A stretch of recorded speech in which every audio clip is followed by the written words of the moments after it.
Hoje é quinta-feira, dia 7 de agosto do ano do Senhor de 2025. Nós estamos na 18ª semana do tempo comum e o trecho do Evangelho para este dia é de Mateus, capítulo 16, versículos de 13 a 23. Naquele tempo, Jesus foi à região de Cesareia de Filipe e ali perguntou aos seus discípulos: Quem dizem os homens ser o Filho do Homem? Eles responderam: Alguns dizem que é João Batista, outros que é Elias, outros ainda que é Jeremias ou algum dos profetas. Então Jesus lhes perguntou: E vós, quem dizeis que eu sou? Simão Pedro respondeu: Tu és o Messias, o Filho do Deus vivo. Respondendo, Jesus lhe disse: Feliz és tu, Simão, filho de Jonas, porque não foi um ser humano que te revelou isso, mas o meu Pai que está no céu. Por isso, eu te digo que tu és Pedro, e sobre esta pedra construirei a minha igreja, e o poder do inferno nunca poderá vencê-la.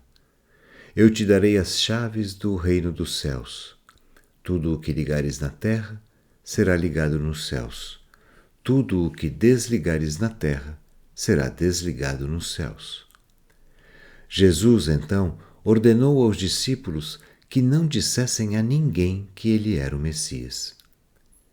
Jesus começou a mostrar aos seus discípulos que devia ir a Jerusalém e sofrer muito da parte dos anciãos, dos sumos sacerdotes e dos mestres da lei, e que devia ser morto e ressuscitar no terceiro dia.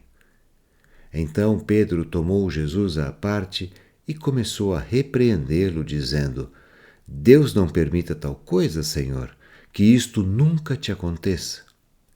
Jesus, porém, voltou-se para Pedro e disse: Vai para longe, Satanás. Tu és para mim uma pedra de tropeço, porque não pensas as coisas de Deus, mas sim as coisas dos homens. A assim chamada profissão de fé de Pedro, que é o trecho do Evangelho desse dia, é situada na região de Cesareia de Filipe.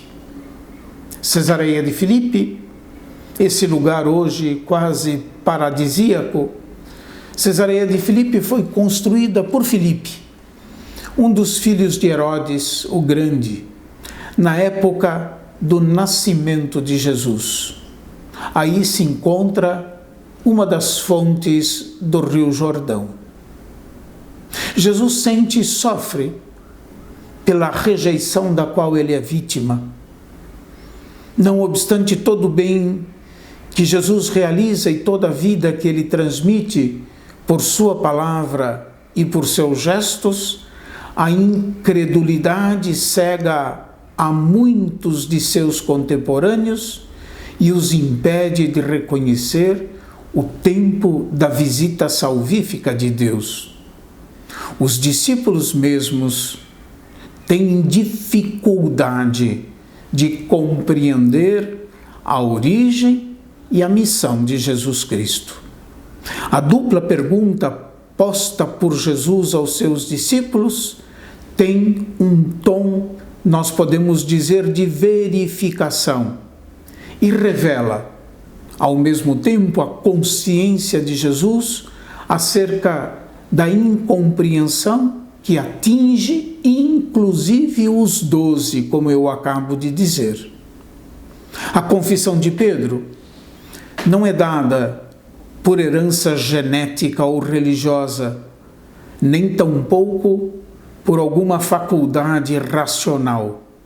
Ela é revelação do Pai.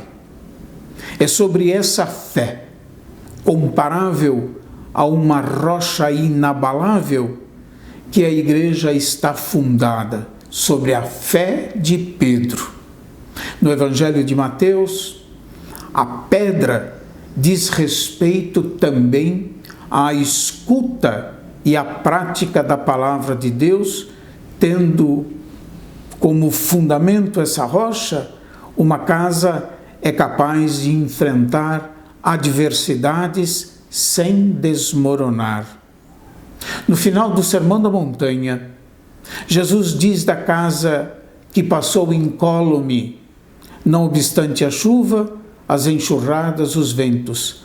A casa não caiu porque estava construída sobre a rocha. Nesse trecho do Evangelho segundo São Mateus, a rocha aqui é a escuta e a prática da palavra do Senhor ouvida. A fé de Pedro será provada e amadurecida, sobretudo, no momento mais dramático da existência de Jesus, ou seja, a sua paixão e a sua morte cruenta sobre o madeiro da cruz. Nesse momento de intensa dor, ele e os outros discípulos experimentaram as suas próprias contradições internas, os seus medos, a dificuldade de ir com o Senhor até o fim.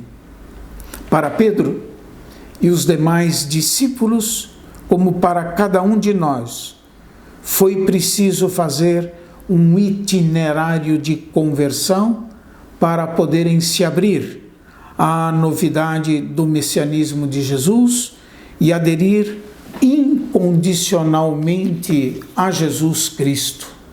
Deus, bondade sem medida, pode tudo.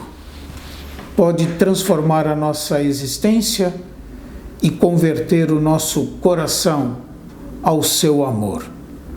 Que Deus nos conceda essa graça de experimentar a firmeza da vida na rocha da escuta e da prática da palavra do Senhor. Que Deus faça com que nós experimentemos de fato solidez a partir da fé e na fé, sobre a fé que nós recebemos dos apóstolos, que é comparável a uma rocha.